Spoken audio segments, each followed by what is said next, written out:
Jaden Show, and here's your host, Jaden Cornelious. It's Sunday, therefore it is the Jaden Show, and thank you so much for coming to join me. This Sunday I have got a wonderful, wonderful show in line for you today. I am going back to good old Blighty, back to England, to meet and to chat to the beautiful, the desperately talented Natasha Marsh. She was Classical Brit Nominee. She had top classical album. The girl is amazing, beautiful, and one of the nicest people I've ever met. We're going to go and chat to her in a minute, but first, let's go and listen to one of her songs and watch one of her videos. It's called I Won't Light a Candle. It was a theme tune to Schindler's List. This is Natasha Marsh.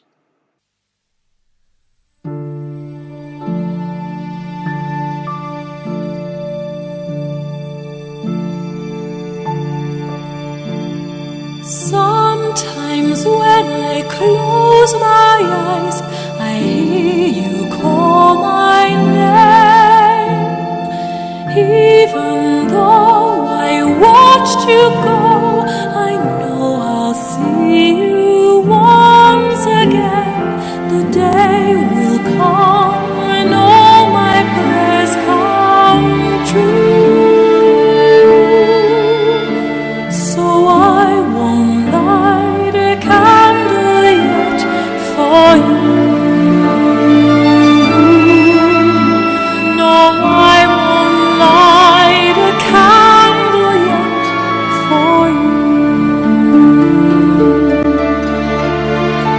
In my heart I still believe I'll kiss your face once more. Since the day you went away, I've kept your memory by my door, knowing that you'll soon come walking through. So I won't light a candle yet for you. No, I won't light a candle yet for you. Every tear I will not cry, I would save till I meet you. Every hope that will not die, keep me strong till I see you.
Beautiful, absolutely beautiful. Let's go and meet the woman. Let's not wait any longer. This is this week's special guest and interview, Natasha Marsh. Check this out.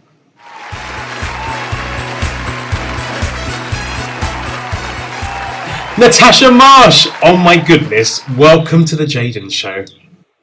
Thank you very much. Nice to be here. Lovely, it's amazing. Well, you are a Classical Brit Nominee, top album seller, classical goddess. I mean, and you're all the way from Wales. I am. The home of some of the best singers on the planet, right? I know, but I didn't live there for very long, so I feel like it's a little bit of a fraud there. But I was only there kind of a couple of years. But yeah, it is in the blood, and they are amazing, the Welsh, aren't they? Yeah, they are brilliant. Great countryside as well. Oh, gorgeous! I've spent many a happy evening in Cardiff and Aberdeen. Oh, why? It's a story about an ex. We won't go there, but that's why. Okay, let's move on. Moving on. Who taught me one of the most famous Welsh phrases? Whose coat is that jacket? Love it. I love it. Gorgeous place. Oh, no, they are brilliant. They are amazing. And actually, singing with a Welsh male voice choir, there's nothing like it. The sound, it's like it's in their blood, you know, it's so deep in their blood. Absolutely. So it's fantastic singing to them. It kind of resonates through the whole land as well when they sing in it. It's like real happy, but it's just I don't know why I've been. I think they were doing a song for a charity, and I went to meet them in a church or something in Cardiff, and heard them sing the song they were doing for charity. And we were going to do something. I'm in Mexico now, obviously can't. But yeah, they were just. The feeling was in your bones of those. Yeah. And it starts in the primary schools. You know, you see it with the kids at a really young age. You see that sort of that passion, that light in their eyes. You know, from really young on. So really.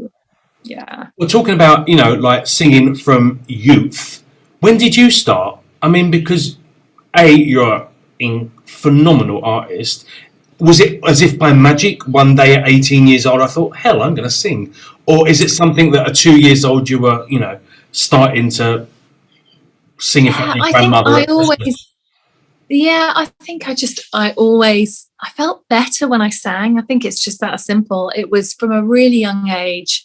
My mum and dad were music teachers, so I was around music, but we listened to literally everything. We might have a bit of Mozart one day, next day it would be Pink Floyd, next day it would be Genesis or Elton John, or, you know, it was a complete range. But I think I never felt better than when I was singing. And then I saw The Sound of Music, which I know it sounds really corny and cheesy, but I just, you know, I love running up a hill. I love the natural worlds. So I think the combination of the natural world and singing and that freedom and that space, I used to love this idea of running up a hill and singing. It was just like the best. And I'm sure Julie Andrews was a massive part of that when she did her Hills Are Alive. But yeah. High on the hill is a lonely goat. Was that her as well? Yeah. Well, that didn't quite get me as much as the Hills Are Alive. You know, the goats. No, the goats didn't quite work in the same way. And I'd be rubbish with a puppet. I'm not good at all. But yeah, so I think that probably it started from young age. And then I did all the usual. You know, I sang in school choirs. I joined amateur dramatics. I did sort of school shows, all those kind of things. So I gradually, bit by bit, just started. I think that's the only way I can describe it. I felt good when I did it more than anything else. And I would find at the weekends, my friends would be going out and I'd be sat at a piano wanting to write songs, singing anything, writing words. And yeah, so I think that was kind of where it began. So how did the transition happen from being something that made you feel happy and something that you loved to all of a sudden working on this particular path that took you to be, you know, like a #1 selling classical album artist with nominees for the Classical Brit Awards? Yeah. That's, I mean, I think that was right. Yeah, but I think a lot of that was luck, and I think a lot of that was just, you know, being in the right place at the right time. But, you know, my passion was musical theatre initially, and then I had this top end of my voice that I wasn't really using. So my mum was like, let's get you a really good singing teacher and we'll try and work at the top end of your voice and see what happens. And then that opened up the whole option of opera. Wow. Didn't know much about, didn't really like opera, thought it was a bit inaccessible and wobbly voices, and I just, you know, and people that couldn't really act. That was how I thought about it. And then actually bit by bit I went and did a course at the Royal College of Music, did a diploma there after uni, and then just gradually caught the bug, you know, bit by bit, was surrounded by amazing people, and then got really inspired. And I love the idea of dressing up in costumes. I love all that. And you know, and the lighting and the orchestra and the pit and the glamour of it all.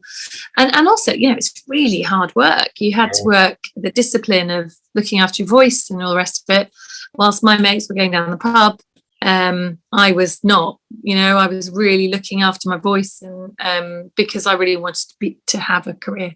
So yeah, and then I think it just sort of snowballed. I got an agent early from college, and then I did had my first sort of experience with professional concerts, and then eventually ended up getting a record deal, and it sort of all happened from there. That's amazing. And you have worked with lists of people, G4, Divo, that are just gods, and super, super sad about Carlos as well.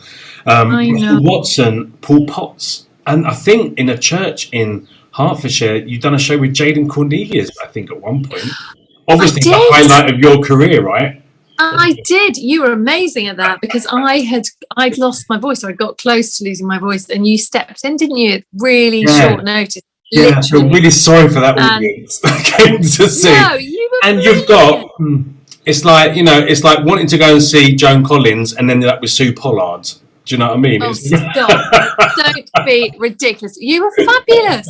And I knew nothing, like literally, until you rocked up on the day. So I remember when you started singing, I was like, oh, thank goodness for that. He's brilliant. And you were amazing. We did a duet, didn't we? Did we do a duet? I can't remember now. No, I think I sung You Raise Me Up. Yeah. Did you do Nessun Dorma? No, we did do a duet. We did the prayer. I think we did the prayer. We? I think we did. If we didn't, we bloody need. Well, it's obviously a premonition, darling. We need to be doing a duet. We can do it remotely. God. It's cool. Remotely, yeah. All out of time with each other remotely. Yeah. Oh, isn't it a nightmare trying to sing remotely? It's such a, that time. Well, we'll do it. You record your bit, send it to me. And then you do yours. And then that's it. It can be part of my YouTube duet project. It'd be wonderful. Oh. The night was amazing. So who is, obviously, without mentioning Jaden Cornelius, who has been like the kind of the person or the group that you kind of thought, oh my God, I can't believe I'm singing with this lot? Or did you never really get starstruck? Oh no, I've definitely been. Actually, it's been orchestras as well. When I recorded the album, it was at Abbey Road, and it was with the London Symphony Orchestra. Incredible. And I remember going in, and the London Symphony Orchestra. I had no words. I just remember going in. We were doing Rachmaninoff Vocalese, which is a sort of a big sing, but just on vowel sounds. And I remember walking into the rehearsals. And we were in Studio One, and it was immense, the orchestra. It was absolutely huge. And I just remember walking into the room and just hearing this bed of sound. Just thick with strings, sort of cinematic, big sound. Just kind of walking in and being like, my whole body went in, had goosebumps all over me. And I just couldn't believe that I was going to be a part of any of it. I'd have played the triangle and, for one tiny bar, just to have the experience to be in that room. So I think I was just like, so that was definitely a massive moment for me. And also music, I have such respect for these guys, right? They are incredible individual musicians. And so to just share the space with them in that room, I felt really privileged and massively kind of embarrassed and sort of like, why am I here? And empowering and humbling all in one, right? Massively. And also because at Abbey Road, they really got, you walk in, and as you go in, you've got your Paul McCartney on the wall, and then you've got Mick Jagger, you've got all the biggest names, and you'll kind of go there, walking in going, it's me, what's going on? So yeah, that was amazing. I think also because it was opera I trained in, I did a gig at the Albert Hall, I should call it concert really, with Jose Carreras. Wow. And that was kind of, I was just like, my God, am I really with him on stage? We did a duet. And that was definitely a kind of more just because I was in the presence of one of the three tenors, and that felt, someone had put me in these ridiculous heels. So I was wearing like this beautiful Amanda Waitley dress, absolutely stunning, with like Jimmy Choo heels, and I'm tall anyway, but I looked ridiculous, and he's not a tall man. So that was the only thing I was a bit like, oh no. You still like more though, darling? Oh God. Is he? He's not Mexican, is he? One of the three tenors was Mexican. No. I can't remember which one. Was it Placido Domingo? I think is Mexican. I think. Oh really? I think Placido Domingo. Right. Pavarotti's obviously Italian. Yeah. I'm not sure. I'll have to check this out. I think it's, but one of the three tenors I know is from Mexico, because I found that out by living in Mexico, obviously. Okay. Oh wow, that bloody amazing. Yeah. So you know, 2007 top album, classical charts. Obviously, only a few years after that, COVID kind of kicks in, you know, like 10, 11 years after that. What is going on in the musical world of Natasha Marsh at the moment? Well, honestly, not a massive amount at this particular juncture in terms of vocally. I've been doing concerts, but actually everything was cancelled for those 2 years. So everything that was coming up or in the pipeline or sort of ideas that were rolling, everything kind of ground to a halt. All the stuff that we thought was going to happen then didn't happen, and the stuff that I did, that I was supposed to be rocking up and doing, I then got COVID and missed. So, you know, it was a double irony, although I know, just ridiculous. So yeah, it's been a tough time. I've been doing quite a lot of coaching young singers, which has been a whole new branch of, you know, my world, which has been amazing and actually a real privilege to learn on the job as well as you're teaching, because you know, youngsters are brilliant. They're just so full of joie de vivre and inspiration, and they're so willing, you know, they're so positive. So I've really enjoyed that too. Well, and in times where it's potentially quite depressing and scary, how amazing that, you know, you've actually, the road that you chose to take was actually really quite positive and edifying, right? Yeah, no, definitely. And it's not that I don't, you know, I feel like I've got a wealth of sort of experience from what I've done. So it's been really fulfilling, actually. So yeah, and of course I'm still recording, I'm still doing bits and pieces, but I've also got 3 kids, and it's full on, and the whole juggling of I think, you know, motherhood is full on, and it's all about what you pick and what you choose. And I think, you know, the touring became quite relentless for me. I was always away, constantly on airplanes and constantly away from home, and I'm actually quite a home bird. Yeah, I love my home. I love, you know, and I love being out. We've moved out from a town, now we're in the country, and actually it's just that little bit, you take stock and you think about just having a bit more time and a bit more space, and it puts in perspective, I think, things in a different way. So as you get older, because I'm getting older.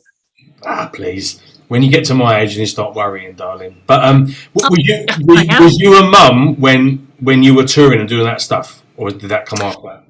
So I had became mum. No, so I became mum in 2008, 9. So yeah, he toured. Yeah, so he came with me on some big tours. My eldest, and I kind of had this vision of being this uber hippie mum, you know. I just like we'd stay in different hotels, a bathroom in my sink every night after I come off stage. I'd breastfeed him after he'd be on, you know, do a big number. Or just halfway through a curtain, totally breastfeeding this side. Yeah, of course. No, but I literally, I mean, it was almost like, it was comical. It was totally comical. But actually, you know, there's only so far you can do that. And then I got the surprise of twins, which I didn't know I was going to have, when he was only 1. So it was a bit of a, like, I had 3 under 2, and it was a bit of a kind of, how am I going to juggle this? So yeah, I mean, I went away, I still did stuff. They came with me to China, and you know, we went to and did some great stuff. But I think once they're at school, then the whole thing shifts a little bit more, and, you know, stability becomes a bit more important. I think I didn't quite realise that. I think I thought that I'd just take them with me. That was kind of my thinking. It'd be fine, they'll just come with me. And that's fine with 1, but then it just, but you know, it's been an amazing journey, and I'm still loving it now, and there's space and there's time to record, which gives you, you know, different strings to your bow, and so it's important, I think. Because your other half's musical as well. Yeah, he writes music for TV, so he's in the industry, and yeah, he's got a lot of shows on in the UK. So he's very similar to me in that you never quite know when your next job is coming. So it's kind of quite feast famine, you know. Is it next week? Is it going to be in 3 months? Is it, you know? So it's about being flexible, I think, a little bit. but yeah, I wouldn't change it. I wouldn't change it for the world. I definitely think moving for me, there was a massive change. I was in Birmingham, then I was in London, I was in the city, then I was in Wickham, which was a town, and it's been massive for me. We only moved 2 years ago, just at the start of COVID, and it's been the best thing to just be a bit more at peace and out. And I've got gorgeous views where I am, and I love animals, and I love space, and just so that's been a massive plus in my life. I've moved to Mexico. I'm in the jungle with animal sanctuary, and so I'm with you. Amazing. It sounds so amazing. It's the balance of it all, right? Totally. And it's perspective, I think, and we learn so much from the natural world. And I think, there's just not enough time. If you're a townie or you've lived in, and I notice this now with friends who are still there, you go into a different zone, I think. You're talking to someone who I had such a passion for animals growing up, because I grew up in the middle of, we lived out in the country as a kid. But I literally, every roadkill that I saw as a child driving through, because there often was, I had to give them all a name as a child, and I had a book and I wrote their name down, and I had to, so that they had an identity and they had a sort of a self. I really was a sucker for all of that kind of stuff. And I feel like I've come full circle now. I feel like I've sort of, you then go and live the city life. You're on aeroplanes the whole time. You're, living a very glamorous life, but a very tiring life, because you're constantly, next show, next. And it just feels that little bit calmer. It's finding that equilibrium of having a bit of the both of the worlds, right? Because when you're in that zone, you're completely about you. So it's actually quite egotistical, not in a bad way, but you're just concentrating. I've got to look good. I've got to sound good. I've got to do this. I've got to make sure I smile at this camera. I've got to make sure this is done. And it's all about you. And then, like you said, when there's such a big part of you that is actually about the natural world. I mean, for me, I do, cremations and funerals for animals, but I work with a lot of charities and refuges. So I do the same. Like, a lot of the animals that come to me are literally off the street. They've been hit by a car or something, and they've never been loved. And so I name them, and I actually sit with them and talk to them for about 15, 20 minutes before I do the service, because I want them to to pass knowing that someone knew who they were and recognised them. That sounds totally. I totally get that. And it was I never admitted to it till I was about sort of 21, and then I found my book, and it was literally it was pages and pages and pages and pages. I bet the majority were peasants though, right? They are stupid. And even now, and this is really hard admitting this now, but with my kids as well, because they're very, I always get them that just watching an animal, just watch an animal, just be in that space and look and learn, because there is so much. Just watching our dog, for hours, you could just sit and watch. I could spend hours watching, and he's amazing. But and they've got, I sort of explained to them, I can't not do it. It's like an inherent thing deep from a childhood, that we're back out in the country, there's stuff everywhere, and they were often, you'll see foxes or badgers or whatever that have been hit, and it's hard and horrible, and you either stop or you don't, depending on if they're dead or not. But I still do it. I still want to name them. I still want to. That's beautiful though, I think. It's a funny thing. It's amazing when isolation and lockdown happened here. I'm in the middle of nowhere with no one, so literally I was just with my 12 dogs and my 7 cats, and they have become the best teachers when I'm stressing and when I'm going through problems with people, or when there's people hating and when there's issues with things. The dogs are just like, and I've got everything. They're all rescue, from a Great Dane down to poodles. And everything in between, like Great Pyrenees, Great Dane. You've got one without legs, haven't you, as well? My little darling boy, Foxy Face. He's only got 2 back legs. Yeah, he's amazing. And he's my blood. But it's been really amazing to, like you said, to watch them. Like, I will go to a vet to pick up a service for cremation or something, and I will see a dog being taken just to have a checkup.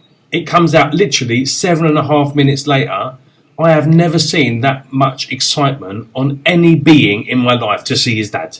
I mean, it's like, he's only been away 7 minutes. I'm like, oh my God, if we felt like that about each other, this world would be bloody incredible. I know. We're just like, oh, we took your time, 7 minutes. I had the appointment at 6 minutes, so fine. But don't worry about me. It's like, what we would be, right?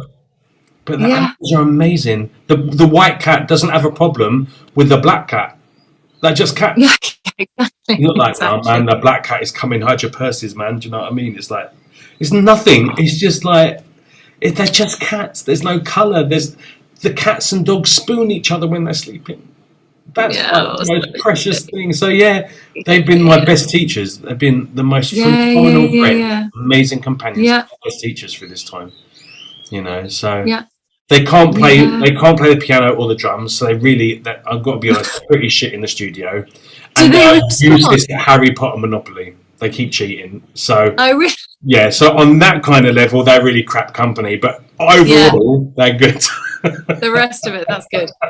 Oh God! I mean, did the dogs not? When you sing, do the dogs join in? Do they like? Because if my kids play, so they all play like string instruments. My three, and the dog will just howl at the top of his voice. I love watching him joining in. It's amazing. Now mine kind of run for the hills when I open my mouth. To be fair, garden time. We all need wheeze. Come on, boys, let's go. Just like actually, I have a cat that one of the 8th wonders of the world is called Chichen Itza. It's a Mayan pyramid, kind of 4 hours north of here.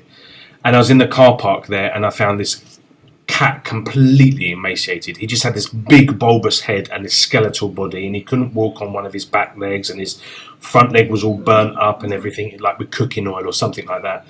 So I put him in my travel bag straight away, and we're driving back home 4 hours. I'm thinking, I don't know if he can breathe through the bloody bag. That's the last thing I want is to kill the cat I'm trying to save. So I opened it, and obviously he's feral.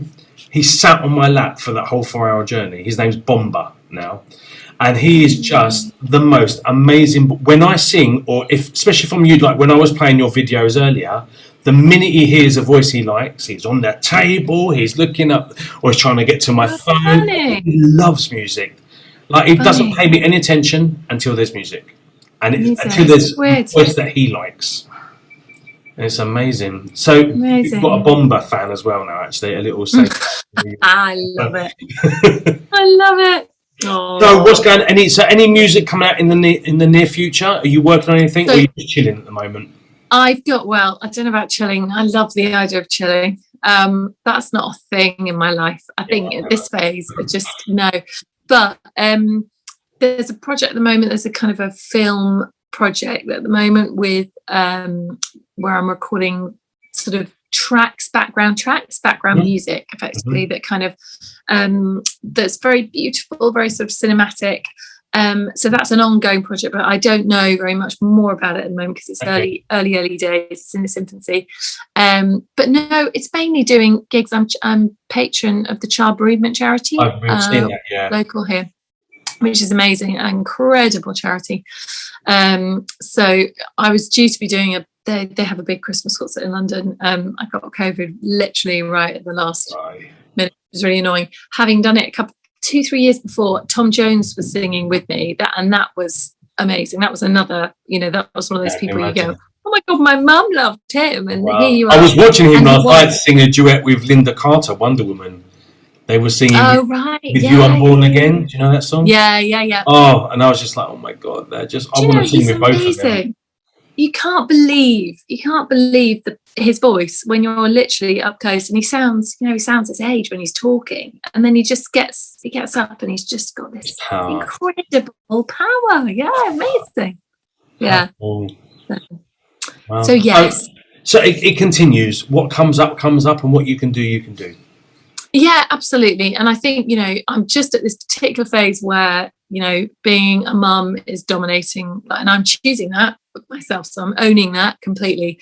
Because, it's a short space of time that you get them, and then they're off. And I'm in that sort of wanting to fill their sails and be there and be present and part of the journey at this particular point. And then I think I'll be thinking more to me and me time. Fantastic. Post that, probably. Very excited about your future projects as well. Before this interview, all my 13.6 fans have just watched I Won't Light a Candle, which is the theme from Schindler's List. After we have our chat, I'm going to leave the kids that are watching with Believe, another super beautiful song written by Lynn Marsh. Crazy that the writer has the same surname. Isn't that weird? Related Yeah. or just uncanny? It's my mum. It's your mum. I thought it might be. My mum's a well-known children's composer, really. So she's done quite a lot. And then we got the chance to put the kids in the video. And I was like, oh, go on. Mum wrote the song. Family and I've always, I've never been big on the whole let's do photo shoots with the kids. It's just not been my bag. I've always said no, it's just not wanted to. But actually, I just thought, oh, this is so sweet. And also the song is all about the promise of hope and fulfilling your dreams and not giving up. And I just thought, actually, if there's one thing with the children, I thought that might be quite a nice thing to do. And Mum wrote. Although there was one moment. Well, there was one moment when they wanted me to sort of do a load of what's it called when you go backwards up to, what's it called when you go down a hill really fast? Forward rolls. Yeah, but more than like what do the kids call it? Cartwheel. Roly-poly. A roly-poly. Roly-poly. So they Not were like, quite as elegant as a cartwheel, but anyway, we're carrying on. Totally not. So they were like, I got a nice, crisp white top on and my Armani jeans. They're like, let's just do a roly-poly down the hill and, we'll do it slow-mo. And I had this vision of it looking totally amazeballs. Oh my God, when I watched it back. I've never seen anything like it. I was like, I looked absolutely, my legs were like, I looked completely ridiculous. Amazing. And when I saw it, and when I got to the bottom of the hill, I thought, oh, I think that was quite good. I think it looked good, great on camera. Like Bo Derek. No, was it? Wrong. Okay. Well, at least. Or, for the book of what not to do in future videos. Never do roly-poly. Or live at on the Brits Award or something. Don't do any roly-polies onto the stage to create that. Or leave your radio mic on when you go for a wee. That's the other one. I could tell you many a story, but yeah, the roly-poly one was not good. No, I hear that. But beautiful song, absolutely beautiful song. Yeah, no, it's a lovely song. We can leave all my 13 fans watching that. But yeah, absolutely. I done Good Morning with Anne and Nick back in the day and left and was beyond terrified because was super, super, super shy as a kid.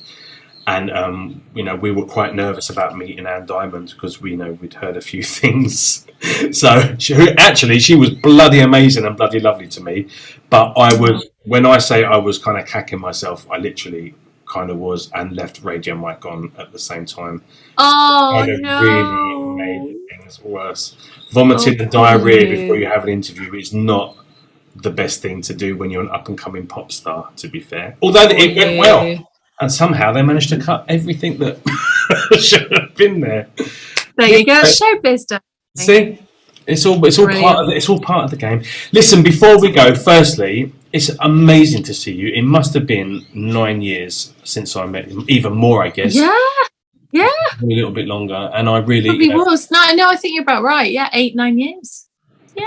But it was phenomenally exciting, and phenomenally nerve-wracking once I found out you were going to be there, because obviously I was an up-and-coming classical crossover star who never up and came, really, just kind of carried on doing what I was doing.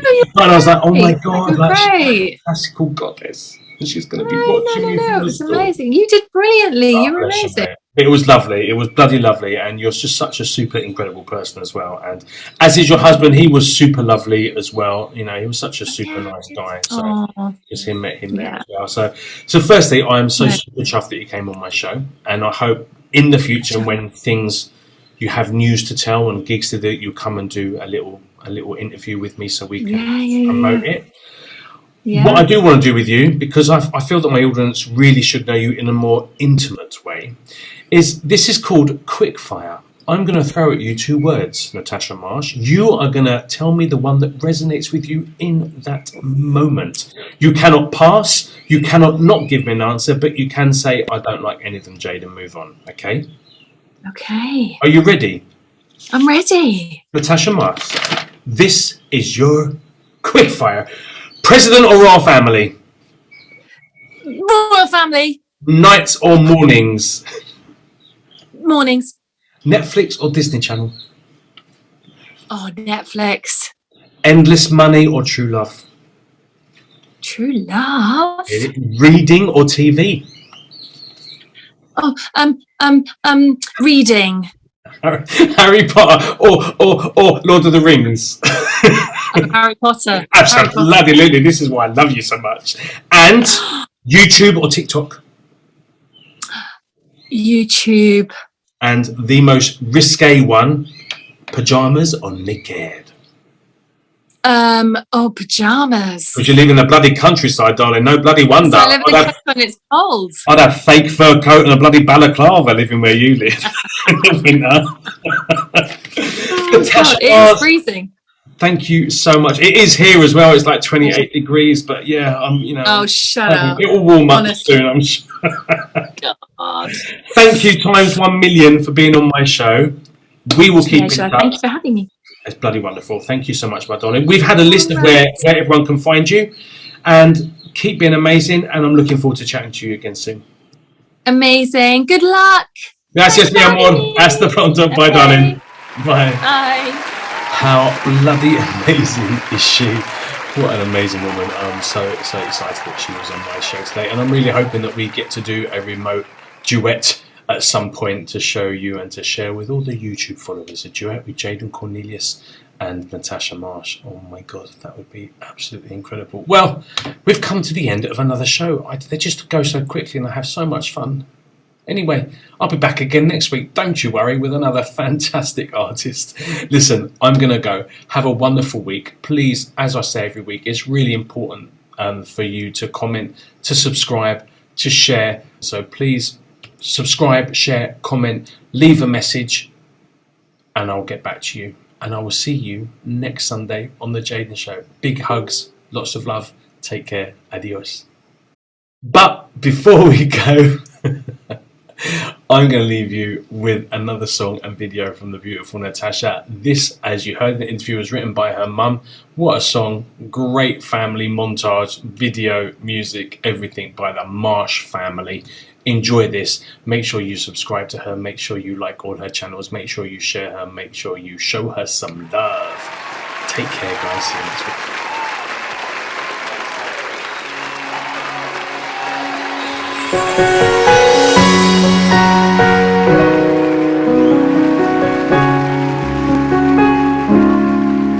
When I look up to the stars, there's a burning deep inside me, and I feel a power growing in my soul. There is something I can sense deep within a dream to guide me, and I know that I am reaching for my goal. I can do anything at all. I can climb the highest mountain. I can feel the ocean calling wild and free. I can be anything I want, with this hope to drive me onward, if I can just believe in me.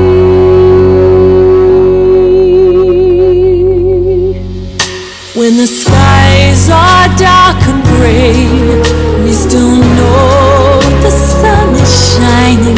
Though it's out of sight, its light is glowing still. And as long as I believe, there is nothing I can't wish for, not a dream that I'm unable to fulfill. I can do anything at all. I can climb the highest mountain. I can feel the ocean calling wild and free. I can be anything I want, with this hope to drive me onward, if I can just believe in me. And whatever it takes, I'll find it somehow. Whatever it needs, I'll show I'm strong. Whatever it takes, I'll make it happen. Finding out where I belong.